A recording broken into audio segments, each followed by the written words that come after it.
Students, तो आज हम एक नया टॉपिक लेके आए हैं। इस टॉपिक के अंदर हम पढ़ेंगे what is the difference between NRE account and NRO account. पिछली वीडियो में हमने पढ़ा था कि एनआरई अकाउंट क्या होता है।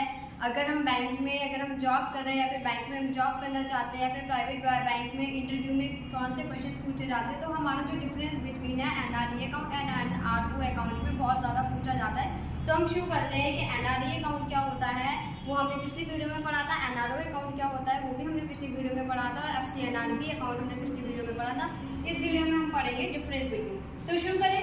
NRE account and NRO account में डिफरेंस बिटवीन, सबसे पहले जो एनआरई अकाउंट होता है वो स्टैंड्स फॉर किसमें होता है, non resident external account, non resident external account.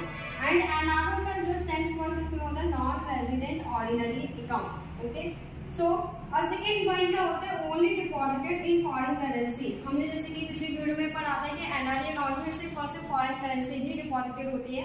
क्योंकि अगर कोई भी व्यक्ति, फॉर एग्जांपल मान लेते हैं एक व्यक्ति है, अगर वो बाहर रह रहा है और उसको अपनी इनकम है अपने इंडिया में भेजनी है, तो उसके लिए वो एनआरई अकाउंट खुलवाता है। तो सिर्फ और सिर्फ इसमें डिपॉजिट होगी वो फॉरेन करेंसी में ही हमारी डिपॉजिट होगी। अब सेकेंड आता है हमारा एनआरओ अकाउंट। अगर यही व्यक्ति अगर बाहर रह रहा है, इंडिया के बाहर रह रहा है और उसका बिजनेस इंडिया में भी चल रहा है, और अगर जो इंडिया में जो पैसे जो उसका बिजनेस चल रहा है वो अपने यहाँ पे अपने अकाउंट में पैसे, उसको भी पैसे चाहिए, तो इसके लिए वो किस में डिपॉजिट करवाएगा, इंडियन करेंसी में भी करवा सकता है, फॉरेन करेंसी में भी करवा सकता है। देखो वैसे तो हम इंडियन करेंसी में ही करवाएंगे नॉर्मली, लेकिन अगर कोई भी व्यक्ति अगर फॉरेन करेंसी में डिपॉजिट करवाना चाहता है तो उसके लिए कोई स्पेशल रिस्ट्रिक्शंस नहीं है कि तुम नहीं करवा सकते हो, हम करवा सकते हैं।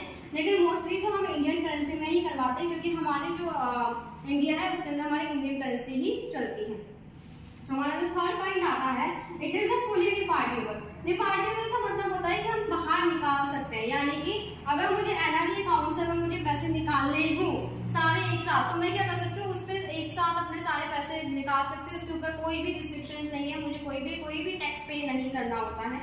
लेकिन हमारा जो एनआरओ अकाउंट है उसमें क्या कर सकते हैं, उसमें क्या है, रिस्ट्रिक्शंस लगी हुई है कि मैं जो जितना भी प्रिंसिपल अमाउंट है वो मैं एक साथ बाहर नहीं निकाल सकती। क्यों नहीं निकाल सकती, क्योंकि जो हम इसलिए नहीं निकाल सकते हैं इसके अंदर, क्योंकि ये हमारे फॉरेन करेंसी में डिपॉजिटेड होती है। हम कितना सिर्फ इसके अंदर पैसा निकाल सकते हैं, तो वो हम निकाल सकते हैं $1 मिलियन अमाउंट ही हम क्या कर सकते हैं इसके अंदर निकाल सकते हैं। उसके लिए भी मुझे दो फॉर्म भरने पड़ते हैं, जैसे एक होता है 15CA और एक होता है हमारा 15CB। ओके, 15CA जो फॉर्म है आपको ऑनलाइन फिल करना होता है, लेकिन जो 15CB फॉर्म है वो मुझे CA के द्वारा फिल करवाना पड़ता है इस अमाउंट को निकालने के लिए।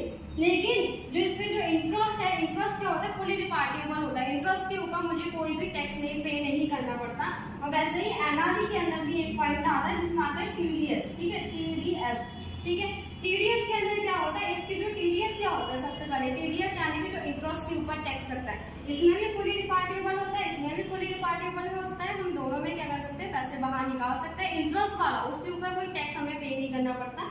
लेकिन जो हमारा प्रिंसिपल अकाउंट है एनआरई में क्या होता है, फुली रिपार्टेबल होता है, लेकिन एनआरओ में क्या होता है, मुझे क्या करना पड़ता है, सिर्फ उस पर रिस्ट्रिक्शंस लगी है।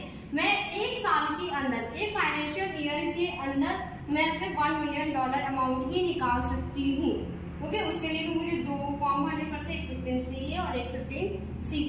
अब एनआरई के अंदर मुझे डेबिट कार्ड मिलता है, एनआरओ के अंदर मुझे डेबिट कार्ड मिल भी सकता है। ओके, सो हमारे ये डिफरेंस बिटवीन है हमारे एनआरई एंड एनआरओ की।